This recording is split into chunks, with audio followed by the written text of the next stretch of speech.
আসসালামু আলাইকুম, সবাইকে শুভেচ্ছা জানাচ্ছি। মাসুম মাহবুব দেখছেন ওপেন দ্য ইউটিউব চ্যানেল এবং মাসুম মাহবুব ফেসবুক পেজ। রাত থেকে আপনারা অনেকে অপেক্ষায় ছিলেন যে মাসুম ভাই সর্বশেষ কি অবস্থা হয়েছে। হুম, জি, যারা যেই প্রান্ত থেকে অপেক্ষায় আছেন আমি দেখতে পাচ্ছি আপনারা কমেন্ট করছেন, সেই কমেন্টগুলো আমি পড়ছি। এটা কে লিখছে? এটা আবার এটা তো আমার লেখা না, এটা অটোমেটিক এখানে আসছে কিভাবে?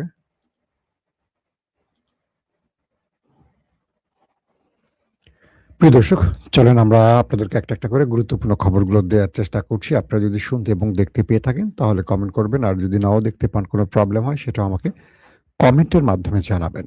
১ম যে খবরটি দিয়ে শুরু করতে চাই। আমেরিকা ইরানের বিরুদ্ধে একটি চ্যালেঞ্জ গ্রহণ করেছিল। কারণ আমেরিকার আর কোনো কুলকিনারা নাই। আবার ইরানের সামনেও এই চ্যালেঞ্জ মোকাবেলা ছাড়া আর কোনো পথ খোলা নাই। যদি আমেরিকা হরমুজ প্রণালী দিয়ে এই জাহাজগুলোকে বের করে নিয়ে আসতে পারত, ইরানের খেলা শেষ। কারণ ইরান এই হরমুজ প্রণালীকে নিউক্লিয়ার হিসেবে ব্যবহার করছে, পারমাণবিক বোমার মতো ব্যবহার করছে। যদি আমেরিকা সফল হতো তাহলে ইরান হেরে যেত, কিন্তু ইরান ম্যাচটাকে এখনো বাঁচিয়ে রেখেছে। অর্থাৎ ইরান এখন ধরেন এই ম্যাচে ফিরে এসছে, আমেরিকাকে এখন আবার সুপার ওভার মোকাবেলা করতে হবে। বিষয়টা দাঁড়িয়েছে এরকম যে আমেরিকা এই যুদ্ধে ৪০ দিনের লড়াই শেষে আমেরিকার অর্জন কিচ্ছু নাই, পুরো পৃথিবী থেকে একা হয়ে পড়া। ডোনাল্ড ট্রাম্প এবং ইসরায়েল আন্তর্জাতিকভাবে ব্যাপক চাপে পড়া, তা কোণঠাসা হয়ে যাওয়া। তারপর হরমুজ প্রণালীতে নেভাল ব্লকেট তৈরি করে দিয়ে আমেরিকা এই ম্যাচে ফেরার চেষ্টা করেছে। সেখানেও পৃথিবীর অন্য কোনো দেশ আমেরিকার পাশে এসে দাঁড়ায়নি এবং ইরান আমেরিকার চোখের সামনে দিয়ে তার খেলা চালিয়ে গেছে। সর্বশেষ আমেরিকা দেখলো এইভাবে সাগরে বসে আমার সেনাদেরকে মানে ৩ বেলা খাওয়ান দিয়ে রাইখা দিয়া আমার তো পোষাচ্ছে না, আমি তো কিছু পাচ্ছি না। ইরান তো বিকল্প পথ তৈরি করে ফেলেছে, রেল লাইন দিয়ে তেল নিয়ে যাচ্ছে, বিভিন্নভাবে তেল নিয়ে যাচ্ছে, আমরা কিচ্ছু করতে পারছি না। তাহলে কি করা উচিত আমার? আমার এখন একটা বড় কেওয়াজ তৈরি করতে হবে। আর সেই কেওয়াজটা তৈরি করলো কিভাবে ট্রাম্প? সে সকল জাহাজকে বলল, তোমরা যারা হরমুজে আটকা পড়ে আছো তোমরা সবাই সম্মিলিতভাবে একসাথে মুভ করো, তোমাদেরকে নিরাপত্তা দেব আমরা, মানে আমেরিকা তোমাদের নিরাপত্তা দেবে। ঠিক এই ঘোষণা দেওয়ার পরপরই দক্ষিণ কোরিয়ার একটি জাহাজ হরমুজ ত্যাগ করার চেষ্টা করলে ইরান তার উপর অ্যাটাক করে বসে। বাকিরা দ্রুত পালায়, কাম তো সারছে, ইরান তো ছাড়বে না। এরপর আমেরিকা রাডার বন্ধ করে দিয়ে, তার যুদ্ধ জাহাজের যে রাডার সিস্টেম বন্ধ করে দেয়, লোকেশন অফ করে দিয়ে চুপি চুপি হরমুজে ঢোকার চেষ্টা করে, যে ঢুকে সে বাকি জাহাজগুলোকে নিরাপত্তা দিয়ে বের করে একটা বিজয় ডিক্লেয়ার করবে। ডোনাল্ড ট্রাম্প তার বিজয় হয়েছে এই ঘোষণাটা দেবে। সির্ফ একটা ঘোষণার জন্য ডোনাল্ড ট্রাম্প এই রিস্কটা নিল। ইরান তো বুঝে গেছে, রাডার বন্ধ করার পর, লোকেশন বন্ধ করার পরও ইরান বুঝে গেছে যে আমেরিকার যুদ্ধজাহাজ মুভ করছে। প্রথমেই সংকেত পাঠালো, আমেরিকার যুদ্ধজাহাজ গেল না। দ্বিতীয়বার আবারও সংকেত পাঠালো। ৩ দফার সংকেত পাঠানোর পর মার্কিন যুদ্ধজাহাজ যখন এখান থেকে মুভ করলো না, তখন ইরান মিসাইল অ্যাটাক চালালো, ক্রুজ মিসাইল অ্যাটাক চালালো আমেরিকার উপর। এই হলো কালকের ঘটনার সূত্রপাত। কালকে আমেরিকার সেন্টারকম বলছে যে ইরান যে দাবি করেছে যে আমেরিকার উপর হামলা হয়েছে বা হামলা করেছে, তারা আমেরিকার কয়েকটি জাহাজের, যুদ্ধ জাহাজে ইরান হামলা করেছে, এই ঘোষণাটা ইরান দিলেও আমেরিকা স্বীকার করেনি। আজকে অবশেষে ডোনাল্ড ট্রাম্প স্বীকার করলেন যে হ্যাঁ, ইরান তাদের বাণিজ্যিক এবং যুদ্ধ জাহাজের উপর ক্রুজ মিসাইল অ্যাটাক চালিয়েছে। তার মানে ইরান প্রথমে যে দাবিটি করেছে সেটি সত্য প্রমাণ হলো। আমেরিকা প্রথমে ইজ্জতের ভয়ে স্বীকার করেনি, পরবর্তী ইরান যখন প্রমাণ দিয়ে দিয়েছে, আমেরিকা স্বীকার করলো যে হ্যাঁ, ইরান আমাদের উপর আক্রমণ চালিয়েছে। এক ভাই প্রশ্ন করেছেন, মাসুম ভাই আপনার ভিউয়ার্সদের কে নিয়ে একটি সম্মেলন করেন, আমরা সেখানে আপনার সাথে বিভিন্ন ধরনের কথাবার্তা বলতে চাই, আনন্দ করতে চাই। ইনশাআল্লাহ হবে। আপনারা প্ল্যান করেন কিভাবে কি করা যায়। আমি এখন বাংলাদেশেই আছি। আপনারা প্ল্যান করেন। নিজেরা বিভিন্ন কোরাম করে দেখেন। ভালো হয়। বিভিন্ন প্রশ্নগুলো নিয়ে আমরা কথা বলতে পারি। আরো অনেক থাকবে আমাদের সাথে। দর্শক, এরপরে যে বিষয়টি তৈরি হয়েছে যে রাতে ইসরায়েল ঘোষণা দিয়েছে আগামী 24 ঘন্টা, মানে রাতে, এটা কিন্তু 24 ঘন্টার অর্ধেক টাইম পার হয়ে গেছে। ইসরায়েল বলছে যে আগামী 24 ঘন্টার মধ্যে আমেরিকাকে সাথে নিয়ে ইরানে হামলা করবে তারা। তার মানে আজকে বড় রকম আক্রমণ হতে যাচ্ছে ইরানে। যেহেতু তারা বলছে, নেতাকাকুর দেশটি বলছে আগামী 24 ঘন্টা, তার মোটামুটি 10-12 ঘন্টা পার হয়ে গেছে। তো আমেরিকাকে নিয়ে তারা বড় রকম আক্রমণ করবে। তাদের গণমাধ্যমগুলো বলছে যে ইসরায়েল ইরানে আক্রমণের জন্য সকল প্রস্তুতি শেষ করেছে। এখন ডোনাল্ড ট্রাম্পের একটা গ্রিন সিগন্যাল পেলেই অ্যাটাক শুরু। তো এই পরিস্থিতির মধ্যে ইরান তার গোয়েন্দা মারফত যে তথ্যগুলো পেল, সেখানে বলা হয়েছে যে আরবের একটি রাষ্ট্র থেকে ইরানে বড় রকম অ্যাটাকের পরিকল্পনা চলছে এবং আরবের ওই রাষ্ট্রটি আমেরিকাকে বারবার চাপ দিচ্ছে যুদ্ধের জন্য, ইরানের সাথে যুদ্ধটা আবার বাঁধাবার জন্য। আর সেই দেশটির নাম আরব আমিরাত। ইরান যখন জানলো রাতে সেই দেশটির মধ্যে ব্যাপক রহস্যজনক মুভমেন্ট হয়েছে, প্রচুর মার্কিন যুদ্ধ বিমান ওঠানামা করেছে, ড্রোন ফ্লাই করেছে, রিফুয়েলিং ট্যাঙ্কার মুভমেন্ট করেছে, সেনারা এক ঘাঁটি থেকে এক ঘাঁটিতে মুভমেন্ট করছে এবং একটা বড় অ্যাটাকের পরিকল্পনা চলছে, এটা কিন্তু ইরান প্রতি মুহূর্তে জানছে। যে খবরগুলি আমি আপনাদের দিয়েছি তার মানে ইরান তো জানে। আমি যদি জানি, ইরান জানে না। এই খবরের ভিত্তিতে ইরান হরমুজ প্রণালীতে একটি রেখা টেনে দিয়েছে। আমি কালকে রাতে আপনাদের দেখিয়েছি, লাগলে এখন আবার দেখাবো। ইরান ঘোষণা করেছে যে হরমুজ প্রণালীর এই সীমানার মধ্যে কেউ প্রবেশ করবে না। আপনারা আমার স্ক্রিনে দেখতে পাচ্ছেন। এই যে আপনার হরমুজ প্রণালীর যে ম্যাপটা দেখছেন, সেই ম্যাপে দেখেন দুদিকে দুটো মেরুন কালারের বার দেয়া আছে, দাগ দেয়া আছে। ইরান এই অঞ্চলটুকু তার ঘোষণা করে বলছে এখানে কেউ প্রবেশ করবে না এবং এই জোনের মধ্যে যারাই প্রবেশ করবে তারা আক্রান্ত হবে। এরই মধ্যে একটি পাশ আছে, আপনারা দেখবেন আরব আমিরাতের অঞ্চল, আর বাকিটা হলো ওমান এবং ইরানের। আরব আমিরাত এই অঞ্চলের কোনো একটি ফাঁক গলিয়ে গোপনে তেল বিক্রির কাজ চালিয়ে যাচ্ছিল, যেই নিষেধাজ্ঞাটা ইরান দিচ্ছিল সেটাকে অমান্য করে।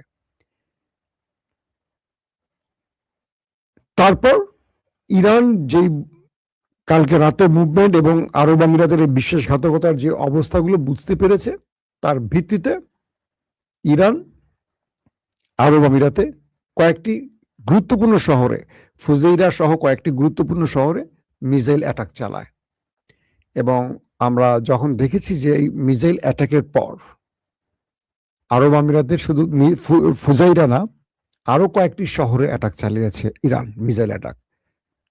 আরব আমিরাতের বেশ কয়েকটা তেল কূপ বা তেল কেন্দ্র, তেল প্ল্যান্ট যেটা বলি, আগুন জ্বলে যায় এবং সেখানে আমরা দেখেছি দাউ দাউ করে আগুন জ্বলতে। তো আরব আমিরাতকে কয়েক দফা অ্যাটাক করার পর আরব আমিরাত বলছে যে ইরানের 4-5টা মিসাইল অ্যাটাক হয়েছে, এর মধ্যে 3টা তারা ইন্টারসেপ্ট করেছে বা 4টা তারা ইন্টারসেপ্ট করেছে, একটি সাগরে পড়েছে। এটা হলো আরব আমিরাতের বক্তব্য। মানে ইরানের কোনো অ্যাটাক আরব আমিরাতের কাঙ্ক্ষিত স্থানে হিট করেনি।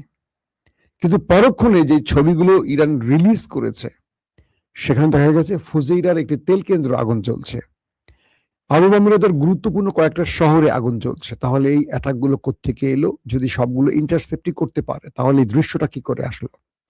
আরব আমিরাত থেকে আমি বেশ কয়েকজন প্রবাসীর সাথে কথা বলে জেনেছি যে হ্যাঁ, কয়েকটি গুরুত্বপূর্ণ জায়গায় রাতেও বড়সড় আক্রমণ করেছে ইরান। অর্থাৎ আরব আমিরাতকে এবার ভালো রকম শিক্ষা দিচ্ছে ইরান, কারণ এই রাষ্ট্রটি পেছন থেকে ছুরি মারছে ইরানকে বারবারই। এবং আরব আমিরাতকে মেরে ইরান একটা জিনিস প্রমাণ করলো, বাকি আরবদেরকে বোঝালো বি কেয়ারফুল, তোমরা যারাই আমেরিকার সাথে গোপনে প্রেম করছো, হ্যাঁ, গোপনে সহবাস করছো, মানে একসাথে বসবাস করছো, ওই সহবাস না আবার তো আমি কিন্তু তোমাদের খবর জানি, তোমরা কারা কারা আমেরিকার অবৈধ বাচ্চা পেটে নিচ্ছ আমরা কিন্তু জানি। সো তোমরা ইরানকে এতটা বোকা ভেবে যদি সামনে পা বাড়াও, তোমাদের পা গুলো আর থাকবে না। যে ইরান আমেরিকা ইসরায়েলকে একাই মেরে তক্তা বানাতে পারে, সে তোমাদের তো নিঃশেষ করে ফেলবে চোখের পলকে। তাই তোমরা সতর্ক হও। আরব আমিরাতকে মেরে ইরান বুঝিয়েছে বাকি আরব রাষ্ট্রগুলোকে তোমরা কি করছো আমরা সব জানি, সামনে পা বাড়ায়ও না। আসো আমরা ভাই রাষ্ট্র, ভাইয়ের মতো থাকি। এদিকে বাহরাইনে পুরো ইমার্জেন্সি ঘোষণা করা হয়েছে এবং স্কুল কলেজ যা আছে শিক্ষা প্রতিষ্ঠান বন্ধ ঘোষণা করা হয়েছে। আন্তর্জাতিক ফ্লাইট অনেক জায়গায় বন্ধ হয়ে গেছে আরবের, কারণ যুদ্ধ আবার শুরু হচ্ছে বা শুরু হয়ে গেছে। আরব আমিরাত ঘোষণা দিয়েছে তারা ইরানকে মুছে ফেলবে। ইরান বলছে ওয়েলকাম, আমি তোমার জন্য ওয়েট করছি, তো তুমি একা আসবে না, তোমার আব্বা আমেরিকাকে নিয়ে আসবা। কিন্তু আরব আমিরাতকে যুদ্ধে নামাচ্ছে কিন্তু একটি দেশ, সেটা হলো নেতানিয়াহুর দেশ। আরব আমিরাত তার ফাঁদে পড়ে গেছে এবং ধারণা করা হচ্ছে যে কোনো সময় ফলস ফ্ল্যাগ অপারেশন হতে পারে। অর্থাৎ এই সুযোগটিতে ইরান যেহেতু ইসরায়েলে কি বলে আরব আমিরাতে অ্যাটাক করেছে, এই অ্যাটাকটি ফলস ফ্ল্যাগের একটা ঘটনা ঘটতে পারে। অর্থাৎ আরবের যে কোনো একটি দেশে বড় রকম অ্যাটাক করবে ওই দেশটি, নেতানিয়াহুর দেশটি, কিন্তু নাম পড়বে ইরানের, এবং এতে করে বিশ্বকে এক করার চেষ্টা করা হবে। নাম্বার 2, আমেরিকা দক্ষিণ কোরিয়াকে বলছে, দক্ষিণ কোরিয়া তোমার জাহাজে তো ইরান আক্রমণ করছে, তুমি কেন ঘরে বসে থাকবা? আসো, তুমি আমার সাথে আসো, আমি ইরানকে শেষ করতে চাই, তুমি আসো আমার সাথে। আরো যেই দেশগুলোর জাহাজ আছে আমেরিকা তাদেরকে ডাকছে। আমেরিকার উদ্দেশ্যটাই হলো যেহেতু সে একা ইরানের সাথে পারছে না, ইরান আক্রমণ করবে, মানে আমেরিকা তাদেরকে হরমুজে ডাকবে যে তোমরা আসো, তোমাদের নিরাপত্তা দেব। সেই জাহাজগুলো আসবে, আমেরিকা কেটে পড়বে, ইরান তাদের উপর হামলা করবে, তারা সম্মিলিতভাবে ইরানের সাথে যুদ্ধ ঘোষণা করবে। এটি হলো আমেরিকার মূল খেলা। আর ইরান ওই যে ম্যাপটা দেখালাম, এই ম্যাপ দেখিয়ে ইরান বলে দিছে এইটার মধ্যে কেউ ঢুকবা না, এই যে লাল দাগটা দেখতে পাচ্ছেন এই দাগের মধ্যে কেউ ঢুকবা না, এর থেকে দূরে থাকো তোমরা। রাইসুল খাইমা থেকে তোমরা সব দুবাই পয়েন্টে গিয়ে বসে থাকো, এর মধ্যে তোমরা আসবা, খবর আছে। এবং বাকি জাহাজগুলো রাইসুল খাইমা থেকে চলে গেছে। এখন এই পরিস্থিতির মধ্যে আমেরিকা এখন পর্যন্ত সফলতা পায়নি।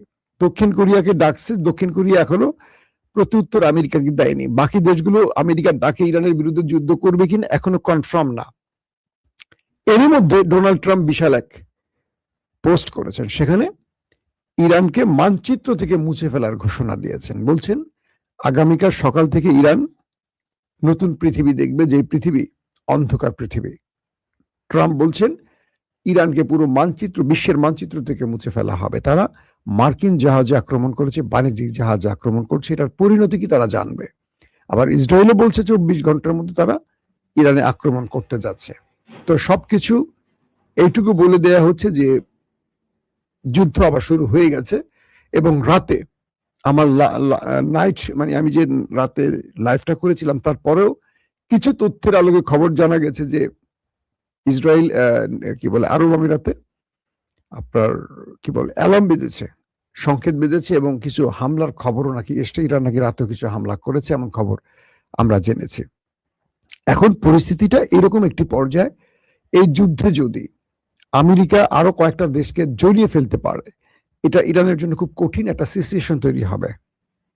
আবার এই যুদ্ধে যদি আমেরিকা কাউকে টানতে না পারে, তাহলে আমেরিকা এই যুদ্ধটা যখন শুরু হবে সাগরে হরমুজ প্রণালীতে, খেলাটা এখন জমে উঠবে।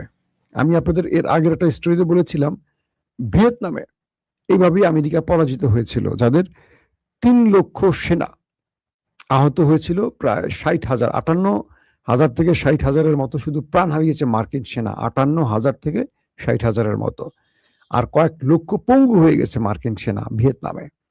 তো তাও এই সাগরের একটি খেলাকে নিয়ে, হ্যাঁ কি বলে গালফ অফ টেটন নাকি একটা জায়গা, সেখান থেকে ঘটনা ঘটেছিল। তো ইরান সেই অভিজ্ঞতাকে, ভিয়েতনামের অভিজ্ঞতাকে ফিরিয়ে দিতে চায় আবার আমেরিকাকে। মিস্টার জনসন 1964-তে যে পরাজয় বরণ করেছিল, মিস্টার প্রেসিডেন্ট ডোনাল্ড ট্রাম্পকে 2026-এ সেই শিক্ষাটা দিতে চায় ইরান। এবং এখন পর্যন্ত ইরান কোনোভাবে আমেরিকার কোনো কি বলবো অনুরোধ বলি নির্দেশ বলি পাত্তা দিচ্ছে না। এখন বিশ্ব তাকিয়ে আছে, কারণ এই যুদ্ধে ইরানের পাশে রাশিয়া চীন দাঁড়াবার কারণে অন্যরা বুঝতে পারছে যে এই যুদ্ধটা সহজে শেষ হবে না, এবং ইউরোপের দেশগুলো এখন পর্যন্ত ইরানের সাথে লড়াই করার কোনো মানসিকতা পোষণ করছে না, কিন্তু আমেরিকা বারবারই তাদের ডাকার চেষ্টা করছে। তবে এই যুদ্ধে আরব আমিরাত জড়িয়ে যাচ্ছে, এটা মোটামুটি কনফার্ম। যদি আরব আমিরাত এইটুকু বুঝে যে আমাকে মাঠে নামিয়ে দিয়ে ওরা কেটে পড়তে পারে আর ইরান আমাকে তক্তা বানিয়ে ফেলবে, কিন্তু আরব আমিরাত এই যুদ্ধে কেন ইসরায়েল আমেরিকাকে সাহায্য করে ইরানের হাতে মার খাচ্ছে, এই প্রশ্নটা আমার মাথায় আসছে না। এই প্রশ্নটা হয়তো আপনারাও জানেন, আমিও জানি, কিন্তু মানে ইসরায়েলকে সমর্থন করা বা আমেরিকাকে সমর্থন করে তার লাভটা কোথায়, এটা আমাদের একটু বুঝতে হবে। দর্শক, এখনকার মতো বিদায় নেই, ইনশাআল্লাহ আজকে আমি আরো কয়েক দফা